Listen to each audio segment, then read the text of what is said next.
everybody and welcome back to the Girly Girl Bookworm. So today I have an interesting video for you. And this video kind of reminds me, I've done a video similar to this, which is like books that I'm intimidated by. And these are books that I'm like scared to read for one reason or the other. I try to put them into like 3 categories.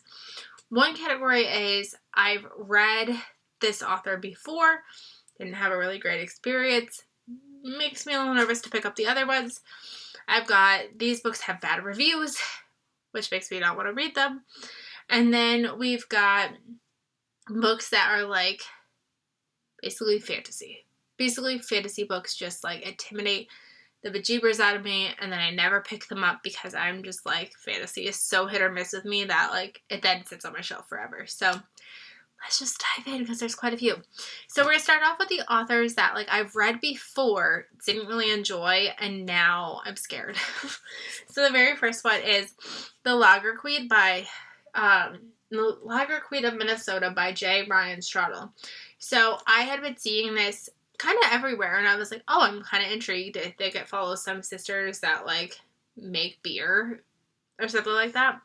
So I was really excited, and I bought it, and then the day I got it, it literally said, from the best-selling author of Kitchens of the Great Midwest, and I was like, oh no, I did not like that book. I was so excited to read that book, and I really didn't like it.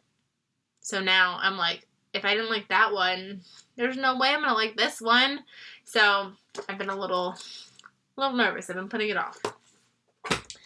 Then, this is an author that I've kind of had a love-hate relationship with, and that is Kimberly McCreight. So this is A Good Marriage, and I've heard fantastic things about this one, but it's weird because I read Reconstructing Amelia, and I loved it. It was like a book that I read years and years and years ago, probably at the very beginning of my channel. It was like one of my very first like Goodreads wins. Loved it. Then I read 2 other books by her, I wonder if they're listed here, where they found her, which was okay, but like I didn't really enjoy it. And then she's got a YA book, and it's not listed in here, but there's a YA series that I tried to start with her. I didn't like it at all. So like now I'm scared. Like I'm sure it's fine, but because I've had this like rocky road with her of like I've really enjoyed her, I haven't liked her, I'm like, will this be a love or will this be a hate? So hopefully I will like this one. I'm hoping to get to it soon, but soon is relative. Another love-hate relationship author is Beatrice Williams. So I loved 100 Summers. I read that one when I got my wisdom teeth out, so I slightly worry that that's why I liked it, was because I had just gotten my wisdom teeth out. Maybe I wasn't coherent enough to actually know that I liked it. But I remember I loved that one. I think I gave it like 5 stars, really enjoyed it. And then I tried to pick up some other books by her. I picked up there was one about time travel, and then I can't remember the other ones, but there was a couple others that I tried, and I just did not like them at all. And now and then I got rid of the rest of the series. I was like, I don't even want to read the rest of the series. I'm done with her. I don't know what's going on. Maybe she's just a one-and-done author for me. But then I bought this one, and then I bought another one. Like I traded for them. So I got this one, and then I got The Summer Hours or something like that. And then I just recently got one where it was like 3 authors in one, and it included her. So I now have 3 books by her again on my shelf. But now I'm scared. Should I read her? I don't know. So I think what I'm going to do is I think I'm going to try to find an audiobook with her book and like try one. And then again, if I don't like it, then just get rid of the rest of them again.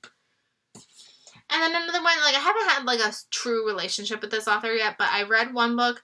I went into it with really high expectations, and then I didn't really like it as much as I thought I was going to, but I just recently bought this, so it's kind of stupid that I'm already scared to read it. But that is The Devil in the Dark Water by Stuart Turton. I was really looking forward to The 7.5 Deaths of Evelyn Hardcastle, and it just turned into a book that I wasn't expecting. But again, I went into it with different expectations. So I'm hoping that maybe with this one, if I go into it with low expectations, it will turn into a high expectation. Like, it'll turn into a good thing. So we'll see. It's also like super fat, so that doesn't help. Now let's get on to books that like I've heard bad things about. And once I hear bad things, I'm scared to read them. So the very first one is Gone with the Wind by Margaret Mitchell. I had some weird thought that during COVID, I was going to read this book. I was like, I'm home anyways. This will happen. It didn't happen. I've also heard that obviously it's written in a perspective of the South during this time. So I've heard that there are some really awful depictions in it. So I don't know if it's more harmful for me to be reading this or not. Part of me feels like one day I should at least just start it, see if I could get a chapter in or something, and see if I even like the writing style, and then go from there. I'm just really scared to commit 1,000 pages to a book that I'm not gonna love. My other thought is, do I find it on audio, which would probably be a 50-hour audiobook, but do I do it that way? If you've read this, let me know.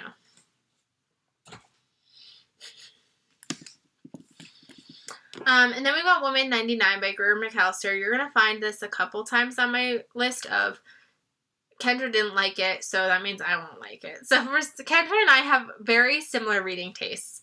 There's times where we both really, really love books, but there's times that I love books that she doesn't, and there's times that she loves books and I don't. So for some reason, when I see her that she doesn't love a book, I'm always like, brakes, put the brakes on.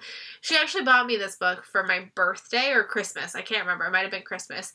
And I was really excited for it. She bought herself a copy too. She got to it before I did, and she really didn't like it. And we really liked, I don't remember if she read it, but I think she read it.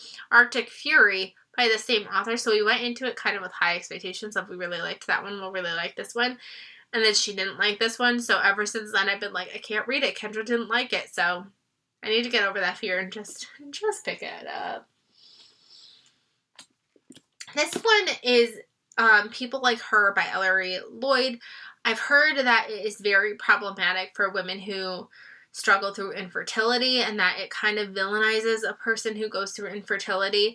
I've read stories like that in the past, and it hasn't necessarily bothered me, but I also know a whole ton of people who go through infertility, and I don't want to be reading something that hurts them.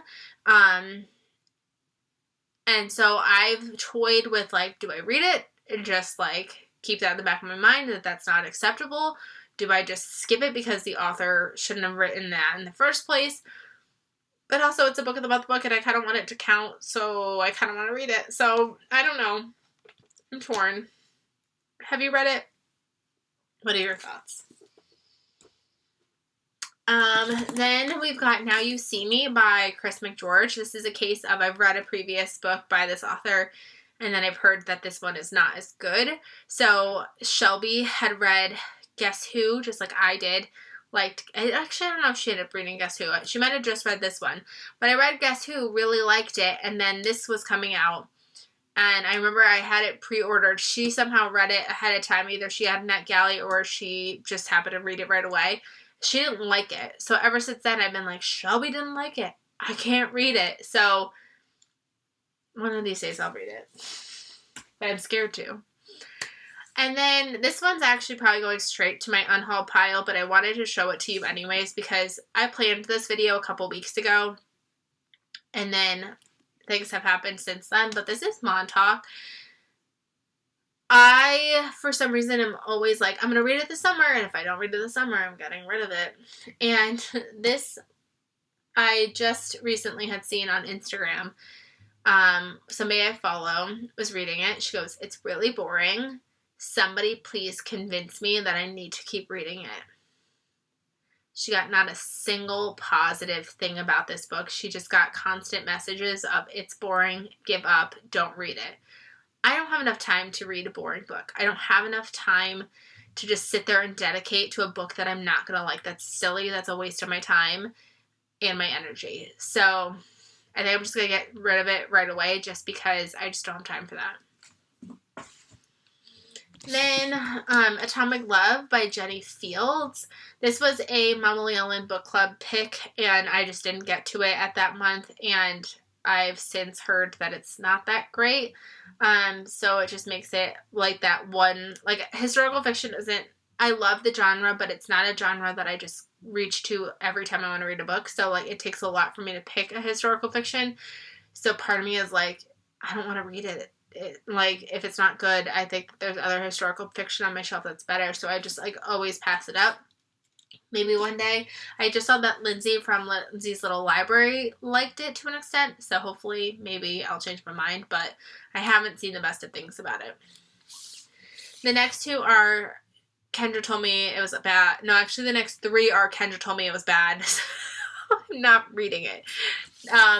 So we've got Send For Me by Lauren Fox. Kendra said it was bad. I've also seen, what's it? Bow Ties and Books. I think that's her, their username now. That's what their username is. They didn't like it.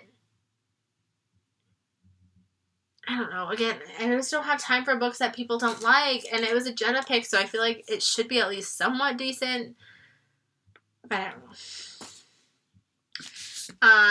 Infinite Country. Now, this one's a mix of, I've heard really bad things, but I've also heard really good things, which just leaves me conflicted. So, Kendra really didn't like this book. Geraldine really did. Well, I like it. I don't know. It's short. I should just pick it up and get it over with. But also, Geraldine is able to relate to it more, so I don't know if that had anything to do with why Geraldine liked it more than Kendra did, or if it's just a case-by-case basis or what, but maybe one day I'll finally pick that up. And then You'd Be Mine by Erin Hahn. Every single time I go to do an unhaul, I almost unhaul this book every single time because Kendra said it was bad. But it's still here. It keeps surviving. Then my list of It's Fantasy, so I'm just scared. So, we've got These Violent Delights by Chloe Gong.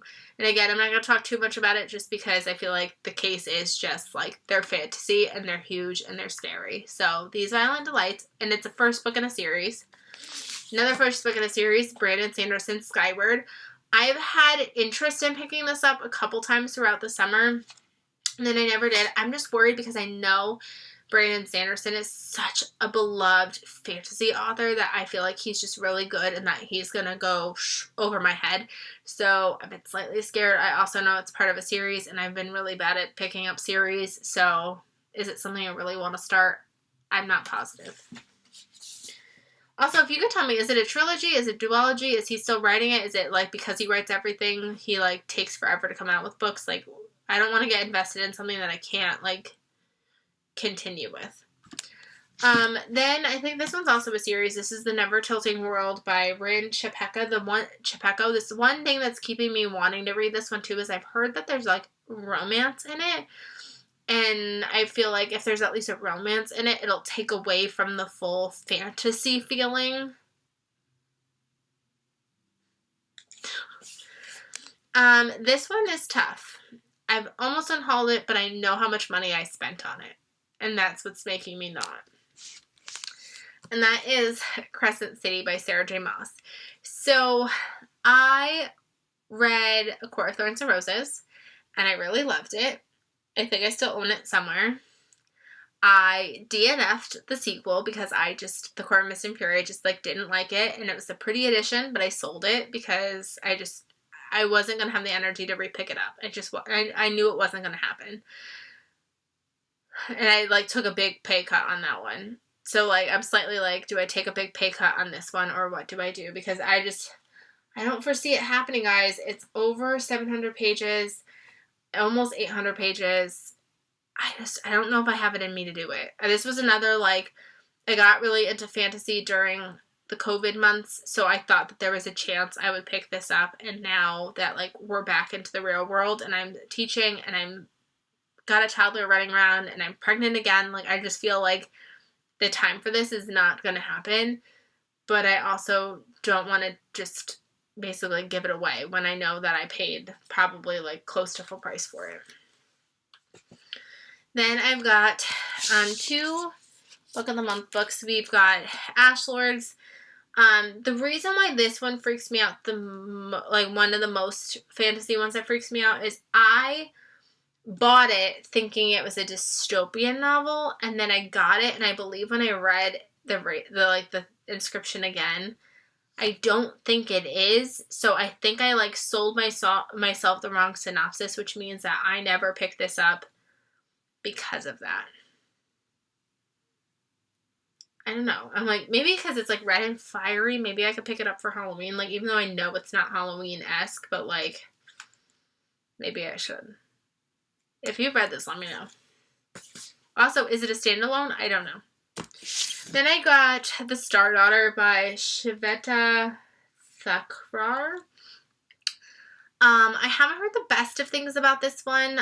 This was one of those months of Book of the Month where I like debated skipping, but I had already heard of this book and I thought it sounded interesting. And again, I just felt like at the time I was going to read fantasy, and then I didn't read fantasy. So... And then the last one is Tristan Strong Punches a Hole in the Sky, which I really want to read, but so originally, when I read the Percy Jackson books, I read them by myself. And then when I went into, like, the Thor, not the Thor ones, but like the not Greek words. What is that? Norse mythology. I had my husband start them so that way when I was confused about Norse mythology, he can like tell me about them. I think that was the same case when he started reading through the spin-off of Percy. Like I would have him read them beforehand, so if I had questions about like mythology, he could help me. And so originally we got this thinking that he would read this first, and he's not a reader by any means. He does not read. That was back when he was like, when his school that he teaches in was like making mandatory reading time, and like it was like expected for teachers to kind of model good reading behaviors. And then that kind of stopped. So then we stopped reading. But he told me he would read this one so that way he would know like the American folklore, and then he could help me. And then he still hasn't picked it up yet. So I still haven't either. And now I think the sequel just came out. I'm sure there's a third one, but hopefully that happens soon so I could read that one. So yeah, these are all the books I'm scared to read. It's so tempting to put them straight into an unhaul pile because I'm so scared of all of them. So let me know which ones are the least scary, and I will hopefully read them. So I will see you guys really, really soon. Bye, everybody.